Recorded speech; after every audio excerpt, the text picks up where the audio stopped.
If you don't study, you'll have a miserable life like her. An American professor insulted an elderly American cleaning lady. But one day, the moment she picked up the chalk, he finally learned her true identity. Don't forget to subscribe to the channel and hit like before watching. Harvard University, America's prestigious institution. 4 o'clock in the morning. A woman's figure slowly moved through the dark hallway. That was Helen Walker, 70 years old, wearing a gray cleaning uniform, her gray hair bundled in a small bun at the back, looking like an ordinary elderly person anywhere. However, her movements were decisive and followed a precise rhythm. "Good morning," the early shift guard greeted Helen. Helen just nodded slightly, not answering. That was her way of being considerate. Instead of trying to make small talk, she quietly bowed her head so as not to bother others. Helen had lived in America all her life, and for the past 10 years, she woke up every morning at 4 a.m. to clean the university. This life had continued for a full decade. "That old lady, I heard she never talks to anyone." The students chatted among themselves. They continued to talk as if Helen were invisible. But she continued her work quietly, without changing her expression. This was the life Helen had chosen. The large lecture hall of the mathematics department. When the door opened, the complex formulas used in yesterday's lecture were still on the blackboard. She picked up the board eraser, carefully wiping away each formula. But her hand stopped. As she stared intently at the differential equation written on the board, a special spark flashed in Helen's eyes. It was as if an old memory flooded back. The boundary value problem of partial differential equations. Helen murmured softly, her voice sinking into the stillness of the room, unheard by anyone. She shook her head and started erasing the board again. In fact, Helen had a past she had never told anyone about. 30 years ago, she was an excellent mathematics student at the University of Chicago. Her graduation thesis was on numerical analysis of nonlinear partial differential equations. Her advising professor had said, "Your thesis deserves to be presented at a scientific conference." However, right after graduation, she married a man in New York and transitioned to being a housewife, gradually drifting away from mathematics. No one knew about Helen's past, and there was no need for anyone to know. The next morning, the partial differential equations class at 1 p.m. was about to begin. Professor Bradley stood on the podium, a man in his late 50s, bald and wearing thick glasses. He was famous among students as a strict but competent professor. "Today, I will explain partial differential equations." Professor Bradley began writing formulas on the blackboard. At that moment, Helen was quietly cleaning at the back of the classroom. In principle, cleaning during class hours was forbidden, but some rooms could only be cleaned during this time. Helen carefully moved the broom so as not to make any noise. "This problem is probably difficult for you students." Professor Bradley turned around. He gave a thin smile when he saw the students' confused faces. "Well, mathematics requires effort." The professor continued, pointing to the blackboard. "If you are lazy with your studies..." At that moment, the professor's gaze fell on Helen. He pointed at Helen, who was cleaning. "You will become like her." The classroom was silent for a moment. Then laughter began to erupt from the students. It started as small chuckles. Gradually, it grew louder. Helen's hand stopped. "Ha ha ha. I guess we have to study, right?" The students' laughter echoed throughout the classroom. Helen slowly stood up. Her hand was shaking as she held the bucket. The professor and the students continued the lecture amidst the laughter. Helen began to walk toward the classroom door. She was careful not to make any noise, as if she didn't exist. The students had forgotten Helen and were taking notes. Helen slowly leaned against the wall. and she sighed softly. "Become like her," Helen whispered. In Helen's mind, the memory of 30 years ago flooded back, the research lab at the University of Chicago. The words her advising professor had said, "Your thesis is brilliant. You could become a promising mathematician in the future." Her past self and her present self seemed like two different people. But this was reality. She started walking again. In room 203. Professor Bradley's lecture still continued. "Those who cannot solve this problem," the professor's voice echoed into the hallway. The following Friday, Professor Bradley's partial differential equations class was about to end. The students began closing their textbooks. "Wait a minute." The professor raised his hand. The students stopped. "Finally, I will give you a special problem." A thin smile appeared on the professor's lips. The professor turned his back to the blackboard and began writing a complex formula. "Whoever solves this problem will receive a special reward." The professor turned back around. "You won't need to attend any of the remaining classes. Furthermore, your grade for this course will automatically be an A." The students' eyes lit up. "Really?" The whole class buzzed. "However, there is a condition. The answer must be complete. It must include the entire proof process." The formula on the blackboard was so complex that just looking at it made one's head hurt. "This problem is at a level that even graduate students would find difficult to solve. Perhaps it's too hard for undergraduates, but it's worth a challenge." The bell signaling the end of the class rang. The students stood up, but no one left the room. Everyone was staring intently at the formula on the blackboard. "I will also post this problem on the bulletin board in the hallway. The deadline is Friday, 2 weeks from now." The students left the classroom en masse. A crowd gathered in front of the bulletin board. Over the weekend on Monday, in the hallway, students were still gathered in front of the bulletin board. "Has anyone solved it yet? I don't understand anything." On Tuesday, Jason, a top student famous for being good at math, was groaning in front of the bulletin board. 2 weeks is impossible. When Jason couldn't do it, everyone seemed to give up. 4 o'clock the next morning.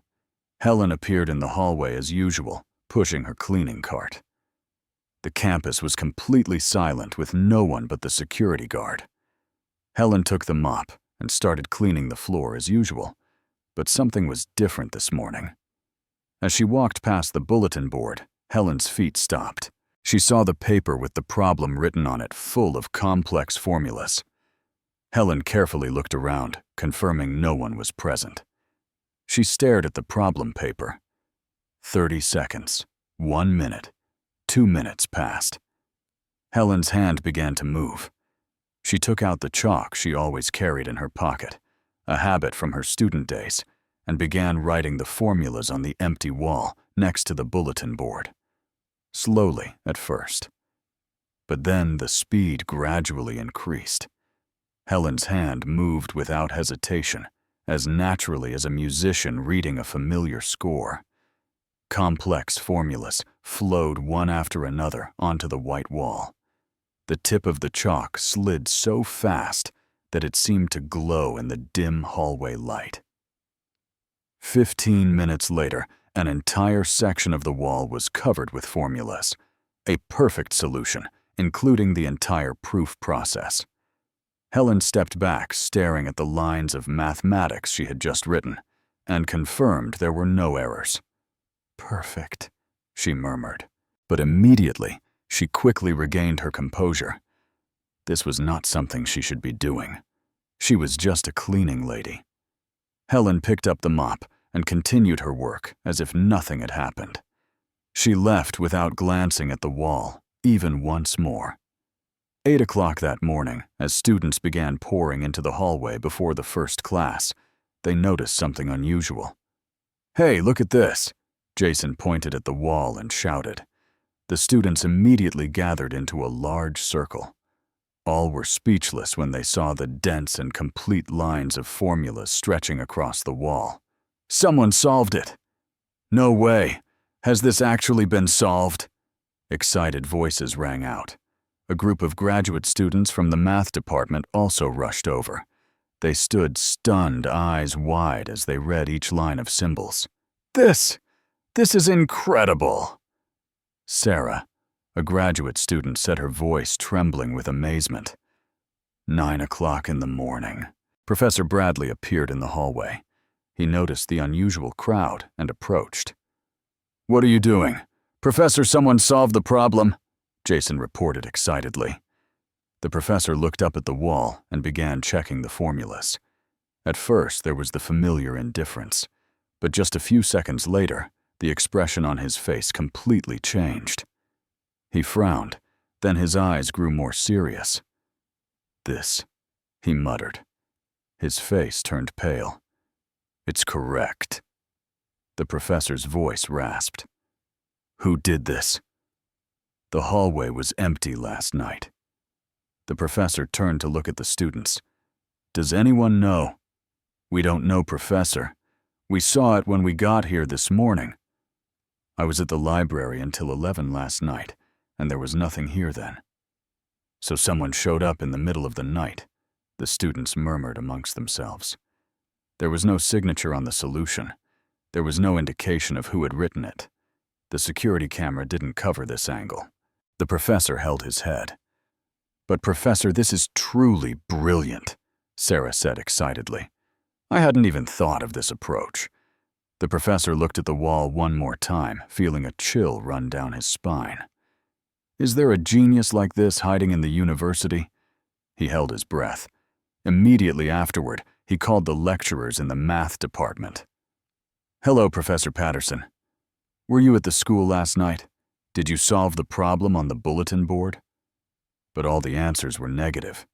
He also asked the graduate students, but they all had clear alibis.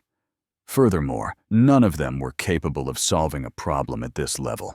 Who could it possibly be? The professor's confusion deepened. Why wouldn't they come forward with such talent? The professor sat in his research room holding his head. It's strange. Absolutely strange. This is an expert solution. No one would hide themselves like this. And after hours of agonizing, the professor made a decision. He returned to the bulletin board and posted a new problem paper. This time, it was an even harder problem than the first. I'm going to give one more problem, the professor announced in front of the gathered students. This time, I must find out the identity of that person. 4 o'clock the next morning. Helen appeared in the hallway again and spotted the new problem paper. Another new problem, she said softly.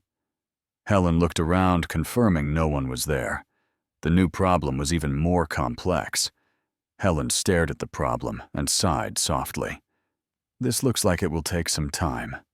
She took out the chalk again, turned toward the wall, and started writing.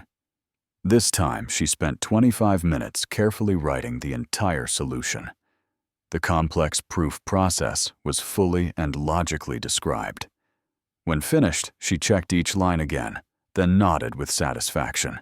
As always, she left immediately, leaving the white wall full of symbols, like a nightly mystery. 8 o'clock in the morning.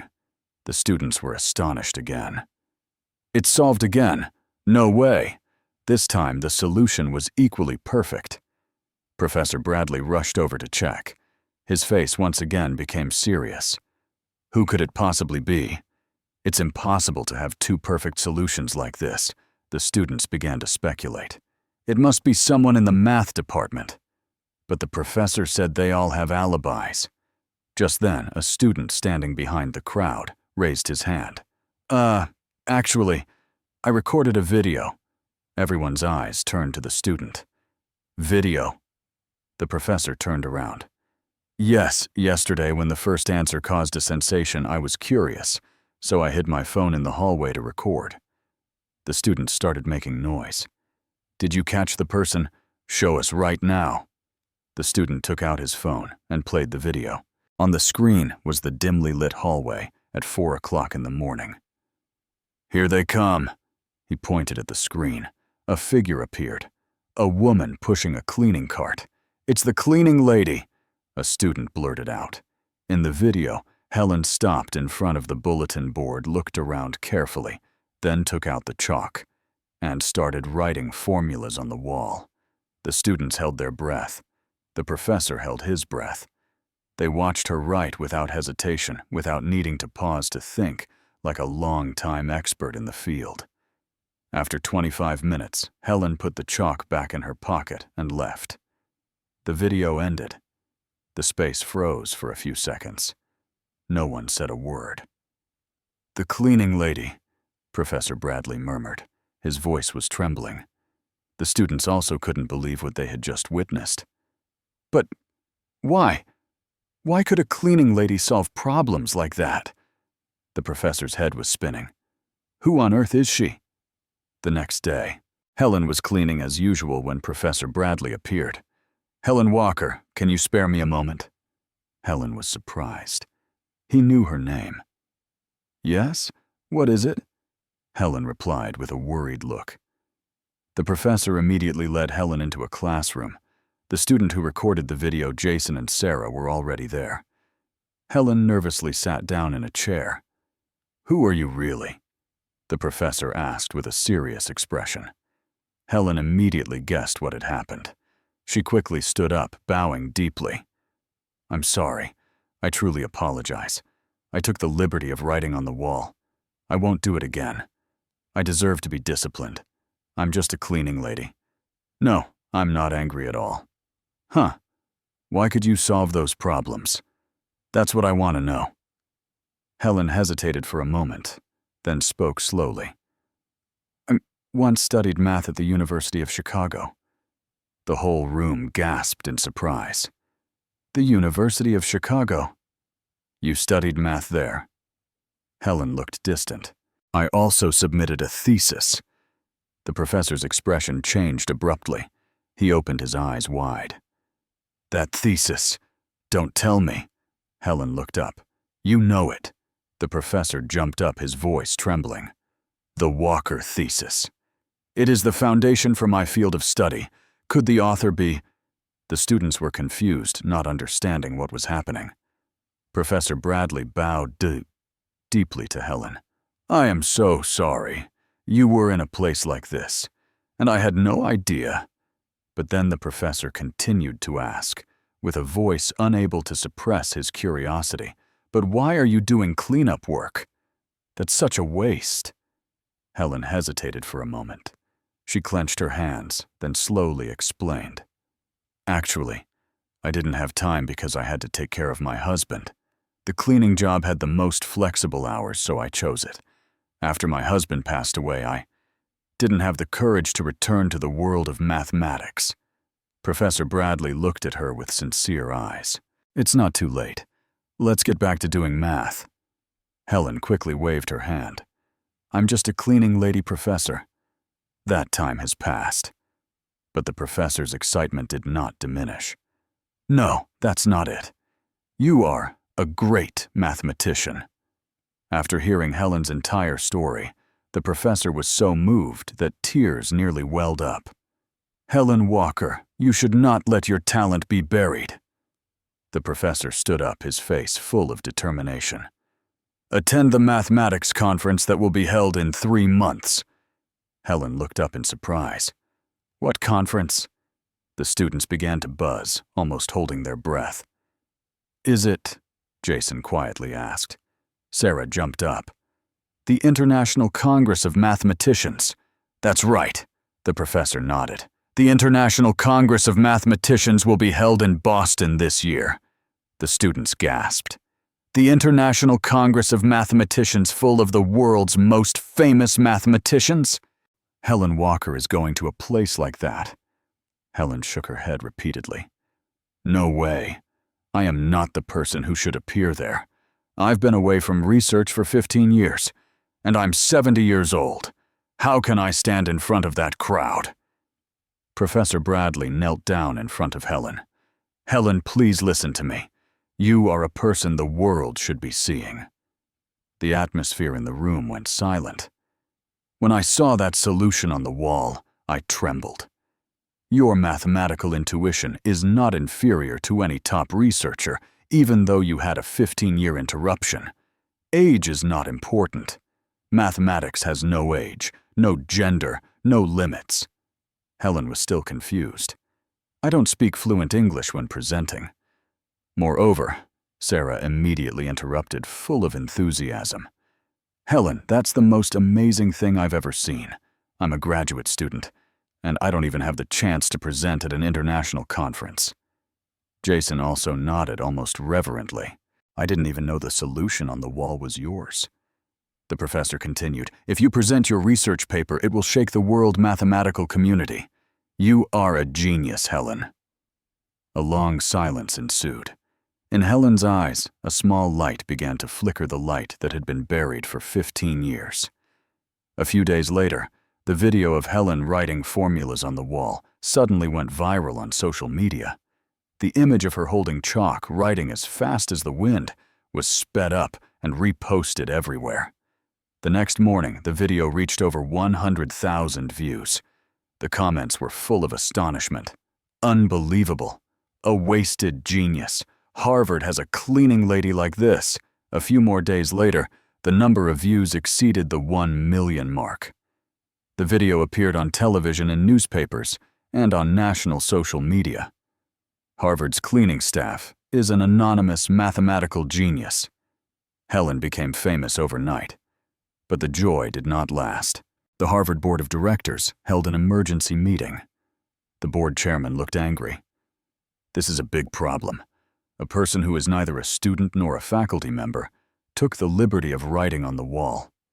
This affects the university's honor. We must consider immediate disciplinary action. Board members continuously criticized. Such behavior is unacceptable. She's disrupting order. The press is saying Harvard is embarrassed for being taught a lesson by a cleaning lady. The next day, Helen was called to the Human Resources office. A staff member coldly stated, "Mrs. Walker, your actions violated work rules. You are immediately terminated."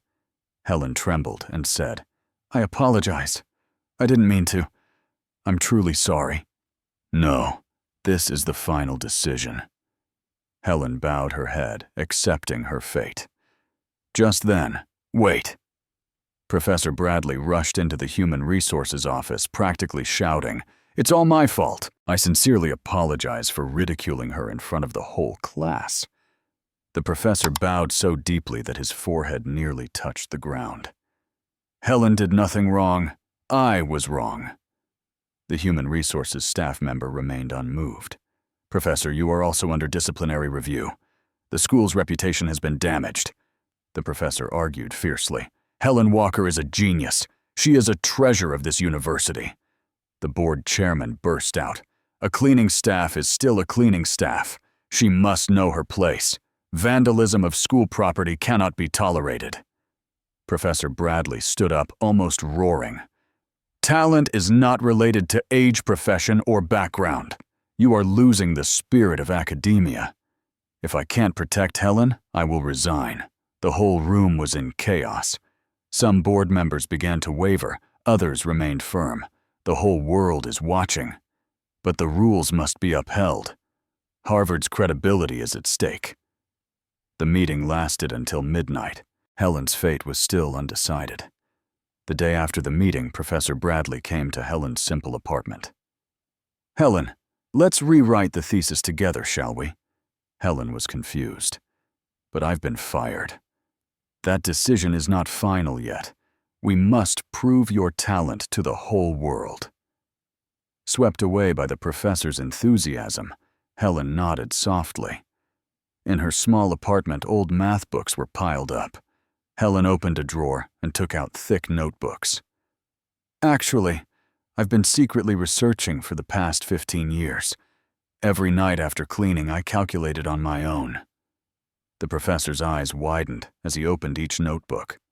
Unbelievable. This is a completely new approach. Inside were all the things she had quietly worked on for 15 years. New solutions for differential equations, unique approaches to unsolved problems, daring unpublished ideas. The professor was almost shaking as he turned each page. Helen, you didn't give up on mathematics. You developed it further. After that, for 2 months, they wrote the new thesis together every day. Helen's intuitive ideas, combined with the professor's theoretical knowledge, formed a complete work. If we set the boundary condition here, the problem becomes much more elegant, Helen proposed. Brilliant. I never thought of this method, the professor exclaimed. During the work sessions that lasted until midnight, Helen's eyes shone brightly. The passion that had been sealed for 15 years finally burned again. And then the day of the conference arrived. At the International Congress of Mathematicians in Boston, top mathematicians from all over the world were present. They were waiting for Helen Walker's presentation. The host stepped onto the stage and said, "Today, we have a special guest, the person who provided a revolutionary solution for a group of partial differential equations, Mrs. Helen Walker." When Helen stepped onto the stage, the entire auditorium buzzed. Many attendees were surprised to see a 70-year-old woman simply dressed walk onto the podium like a renowned professor. But when Helen began to speak, the room immediately fell into absolute silence. 15 years ago, I left mathematics, but my love for mathematics never disappeared. Helen's presentation introduced a completely new method and perspective capable of changing the way many problems, once considered dead ends by the world, could be solved. Mathematicians held their breath at her intuitive, yet incredibly precise approach. With this method, Helen said, a group of boundary value problems that were previously unsolvable can now be solved immediately. When she finished, the entire auditorium stood up for a prolonged ovation. Rows of hands shot up during the Q&A session. What is the application range of this theory? Can it be applied in quantum mechanics? What new research directions does it open up? Helen answered each question with a precision and depth that overwhelmed everyone. Finally, the president of the American Mathematical Society stood up. Mrs. Helen Walker, you are a legend. You will be remembered as a true mathematical genius who appeared after 15 years of silence. The auditorium erupted in applause again. That night, Professor Bradley received a call from the Harvard board chairman. His voice was full of reluctance. Professor Bradley, the media is criticizing us severely. The press says Harvard is a foolish university for firing a genius. The professor did not reply. The chairman continued, "You were right. We were wrong. The decision to fire her will be rescinded. And Mrs. Walker will be hired as a special visiting professor. This is the only way to save the school's reputation." The professor smiled gently. "I understand, Chairman." Helen received the call in tears. "I can't believe it. Thank you. It feels like a dream." Professor Bradley stood beside her. "Helen, your real life has just begun." 1 week later, Harvard held an unprecedented appointment ceremony. I officially appoint Mrs. Helen Walker as a special visiting lecturer. The board chairman read the decision in a strained voice. Helen wore a formal black suit completely different from the gray uniform from before. The woman who once swept the hallways now stood on the stage as a university lecturer. Students murmured, "I can't believe it." Is that genius?" Helen bowed deeply. Helen's first lecture day. Classroom 203, where the laughter mocking her once echoed, was now packed with students. Instead of 30 seats, over 100 students crowded and stood even out in the hallway. "There are no more seats. I'm willing to stand as long as I can hear her lecture." The school had to move the class to a large hall, 2 o'clock in the afternoon. When Helen walked in, the 400-person capacity hall was full. Not only students, but also professors and reporters were present. Helen was slightly trembling as she stood on the podium. "Hello, everyone." Her voice resonated. "A few weeks ago, I was still cleaning beneath your feet." The whole classroom went silent.